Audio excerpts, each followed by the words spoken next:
आपकी बर्बादी की शुरुआत तभी से हो जाती है जब आप पहली बार स्कूल में कदम रखते हो, क्योंकि इंडिया के ज्यादातर स्कूल नॉलेज नहीं, रट्टा मारने की कला सिखाते हैं। टीचर कहते हैं बेटा ये रट लो, एग्जाम में यही आएगा, और नतीजा 75% स्टूडेंट्स नंबर तो ले आते हैं लेकिन असल में कुछ जानते ही नहीं। बचपन से दिमाग में ठूस दिया जाता है 90% लाओगे तभी कुछ बनोगे, तभी समाज में इज्जत मिलेगी। इसी सोच ने बच्चों को सोशल वैलिडेशन की मशीन बना दिया है। क्लास 9 तक आते आते 80% स्टूडेंट स्ट्रेस और एंजाइटी में चले जाते हैं। हर साल 14,000 बच्चे इस प्रेशर में अपनी जान तक दे देते हैं। 10वीं आते ही प्रेशर और बढ़ जाता है। माँ बाप से पहले पड़ोसी चिंता करने लगते हैं। हर तरफ एक ही मंत्र, डॉक्टर बनो, इंजीनियर बनो, नहीं बने तो जिंदगी खत्म। इसी ट्रैप से इंडिया के 15 लाख इंजीनियर्स हर साल निकलते हैं, लेकिन सिर्फ 10% को ठीक ठाक नौकरी मिलती है। बाकी 90% भटकते रहते हैं। IIT,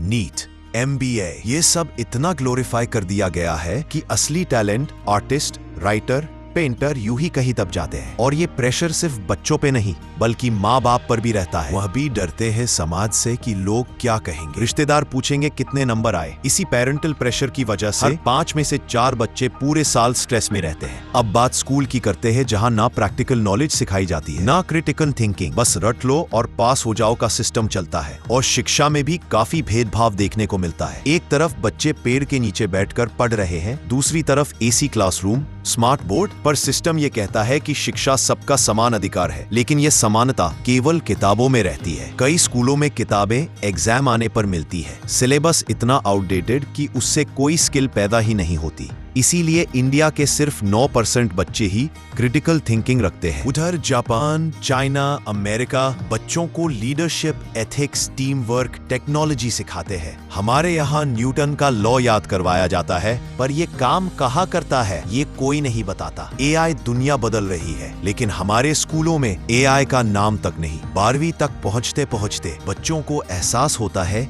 कि दुनिया उनसे बहुत आगे निकल गई है, और जो नंबर नहीं ला रहे वही मॉडर्न स्किल सीखकर लाखों कमा रहे हैं बिना डिग्री के। और जो प्रिविलेज बच्चे हैं वो बच्चे 12वीं से निकलते ही कोचिंग इंडस्ट्री का हिस्सा बन जाते हैं। कोटा में बच्चे 17 से 18 घंटे पढ़ रहे हैं, रोते हैं, टूटते हैं, पर किसी को बता भी नहीं पाते। हर साल 26 बच्चे कोटा में सुसाइड कर लेते हैं। फीस माफिया अलग से बच्चों को परेशान करते हैं। 3 लाख से 10 लाख तक स्कूल की फीस। नन्हे बच्चे जो ABCD भी नहीं जानते, उनकी फीस भी लाखों में। बहुत से बच्चे फीस नहीं भर पाते और उन्हें पूरे क्लास के सामने जलील किया जाता है। यही कारण है कि कई बच्चे स्कूल जाने से डरते हैं। दूसरी तरफ जापान में अमीर गरीब एक ही स्कूल में पढ़ते हैं। सब अपने स्कूल खुद साफ करते हैं। डिसिप्लिन, यूनिटी, सिविक सेंस सब वहीं से सीखते हैं। और इंडिया VIP मूवमेंट के चक्कर में बच्चे का एग्जाम मिस हो जाए तो भी किसी को फर्क नहीं पड़ता। सबसे दुखद बात, अपना असली एजुकेशन सिस्टम गुरुकुल को हमने पूरी तरह भुला दिया है। आज जो सिस्टम है वो ब्रिटिश का बनाया हुआ है, जिसका मकसद था ओबीडिएंट वर्कर्स तैयार करना, यानी आसान भाषा में बोले तो सस्ते मजदूर। यही वजह है कि आज इंडिया के करोड़ों युवा बेरोजगार है। उनके पास अपने जीवन चलाने का कौशल नहीं है। पर इसमें गलती बच्चों का नहीं,